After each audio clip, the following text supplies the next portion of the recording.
Hey, ladies and gentlemen, welcome back to the channel. My name is KPZ.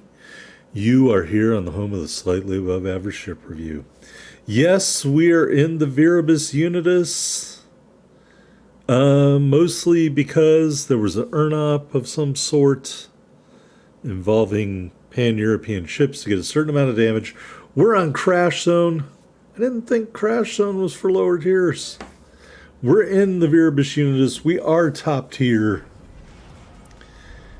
And I'm going to demonstrate how to dodge torpedoes. Now, if you are familiar with the commander, the Pan-European Battleship Commander, his name is Janko Vukovic, or Vukovic. He's got a skill in row 2, I think. Row 2, maybe row 1. Let's just say row 1. It's called Reckless Gunman. Actually, I probably should look this up on the internet since I'm talking about it. That would make sense, right? All right, let's see. Going to WoW's builds, which may or may not be updated any longer. We'll go to the Commonwealth. Oh no, Pan-Europe. I don't want the destroyers, I want the commanders. Here he is, Janko Vukovic. It is a row 1 skill called Reckless Gunman. When it is maxed out, and it is not maxed out for me, your main battery reload time is shortened by 8%. Your torpedo detectability range is shortened by, it says 0.15 meters. I don't think that's accurate. And what I mean is that I think it's 0.15 meters is not a lot. It makes it seem in the skill tree like you're freaking blind to torpedoes out there. So to offset that is one of the inspirations I use on Janko Vukovic is Boss Dewey, because Boss Dewey's base trait increases torpedo detectability. So I'm kind of gaining the benefit of Reckless Gunman, but I'm losing an inspiration because I'm using it to offset the penalty from a Reckless Gunman. I want to say in my previous Viribus Unitus video, I was not using Reckless Gunman, but I can't swear to that. I'll link it here. Anyway, we're out here. The Viribus Unitus it's stronger, but it's not super strong. When you're down tier, you can get really crushed in the ship. There's some shots at the Omaha, as you can see. Dispersion, shell grouping all over the place. Mostly the shell grouping. Here's the first set of torpedoes that blazes on by. Now, I'm not saying I did anything to dodge those. I will have to do stuff to dodge them later on. More shots at the Omaha. Clearly I didn't lead him enough there. But now I'm cognizant that there are a torpedo launching ship, also known as a destroyer, near me. So I have reversed my propulsion. And right on cue, there's another bunch of torpedoes. Now you would think that maybe that cruiser would help me spot this destroyer. That is not happening. All right, I find a better target. The Gangoot, who is showing me mostly broadside. However, I don't want to show my broadside, so I'm just shooting at Gangoot with the front turrets. And we're going to back up a little bit just to mess with the destroyer. And to be frank, I have no idea where he is. None whatsoever. All right. More shots here at Gangoot. He's just showing way too much broadside. That is a factual statement. And as a result, we get a Citadel hit. And we're going to start to back and turn. But then I think I'm going to spot some more torpedoes again in front of me. So that's the third torpedo dodge that we've performed, albeit somewhat inadvertently. And I'm indicating the totally wrong area on the minimap. It can't be over there. It's got to be at least parallel to me. And I'm just a moron who can't read the minimap. All right, we're going to move forward now on the Gangoot, trying to finish him off. New York out there, as well as this destroyer. I think it's a Japanese destroyer. He's launching them 3x2. So that sounds like a Japanese destroyer, like, I don't know, Izukazi maybe? Minakazi, Mutsuki, something like that is out there. I don't remember what it was on the screen. Anyway, we're going to get the last salvo off on Gangoot and finish him off. Another Citadel hit, kill number 1. And now I'm very cognizant that there's a destroyer out there. And there's 3 more sets of twin torpedoes that we managed to dodge. That is our 4th dodge. All right, we're shooting in New York. And I'm going to turn and try to mitigate that a little bit. The New York clearly is not trying to kill anyone because he's shooting HE. Come on, New York, you're a battleship. You're better than that. You don't even have the good New York camo, so maybe you're not better than that. But come on, shoot armor piercing. You're a battleship. All right, we're shooting armor piercing at the New York just to see what happens. And another destroyer on the red team got killed. So I am going to start doing the zigzag maneuver.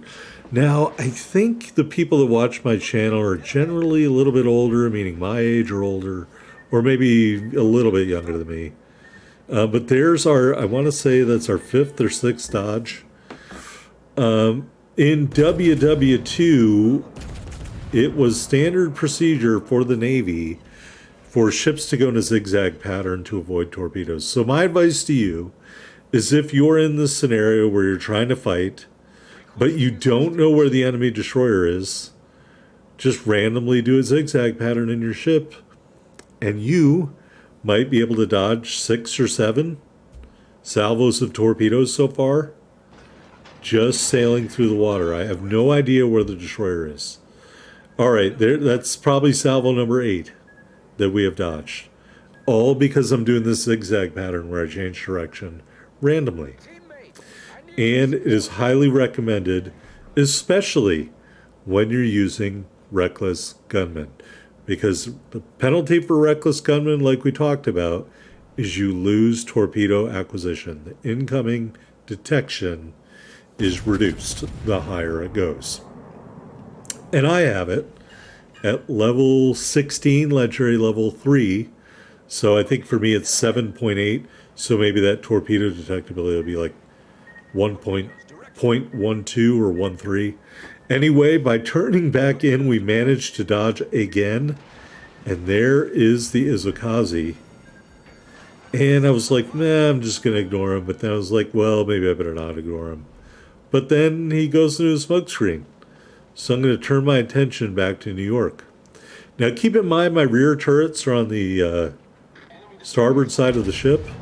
So I'm going to shoot, and then I'm going to turn. You can see my secondaries are engaging the Izukazi. And I think I'm going to burn down the New York. Good times. All right, there's the aircraft carrier, the Langley. There's another dodge. That's like 9 or 10 dodges so far of torpedoes just by moving randomly in the water. All right. Although that wasn't randomly. We were trying to maneuver to kill the New York. But now let's talk about the Langley. Salvo number 1. And I'm going to turn my stern to the destroyer's last known location. Salvo number 2, I'm shooting HE because that's what was loaded. Now I'm going to switch to armor piercing. That, we'll just say, is my 10th dodge of torpedoes from the same destroyer. You have to admit this guy must be wondering to himself, what is going on? I'm almost dead in the water right now. And I'm doing that to dodge torpedoes. And I think I'm also dodging more torpedoes from the destroyer. So that is 11. Good hits on the Langley. Unfortunately for me, somebody else finishes the job. All right, there is the destroyer again. I really wish this cruiser would push up a little bit more, give me a little bit of aid in detecting him, because I think I can take him out if I can shoot at him, but if I don't know where he is, I don't want to shoot. And as you can see, the blue team is beating the red team, largely on the strength of holding the 3 cap circles in this match. So we are in line for victory here. We have a 4-3 lead, and I think what you're going to see on the mini-map is the last sortie of planes from the sunken aircraft carrier is going to take out the cruiser here. Maybe not right now, but maybe on the next one, I think. Anyway, I'm heading to where I believe the destroyer's at. There's another Dodge right there. I think that's going to be Dodge number 12, as the cruiser died. And so now any chance I have of detecting the destroyer is just going to be, he's going to have to get too close. But we have a commanding lead. I am not worried. But I'll just say it now. The key to dealing with destroyers that you can't spot in open water is perform this tested and true zigzag technique. Now here I get killed because I turned away because I was starting to take damage from the Bravo cap. Was that a mistake? Yes. Does it make any of the rest of this video less valid? Of course not. I mean, look, he finally hit me with a torpedo on the 13th try. We saw 12 total whiffs, one of which had to thread the needle between 2 different salvos of torpedoes. But most of them, he just plain whiffed and missed me altogether. So zigzag technique's your friend. We are going to hang out and watch the end of this match.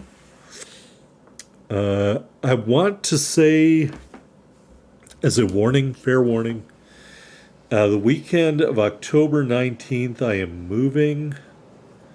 So it may be the week of the 20th of October. I may not have internet and I may not be able to produce a video for you that week.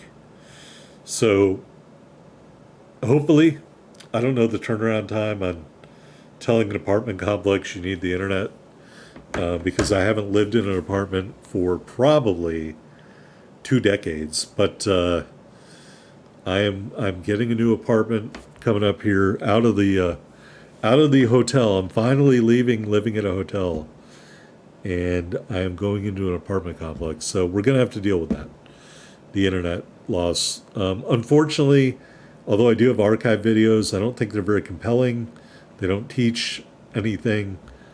And quite frankly, they're not really that great matches. So I'm going to spare you that. And when I finally do get internet, if it's fast enough, I may cut down to 1 ship video a week, but I may augment that by streaming on Saturdays, although I can't promise I would be streaming ships. Because let's face it, I'm just an above average player. There are players who would probably have to be masochists to watch me playing ships, because I'm just not that great at it.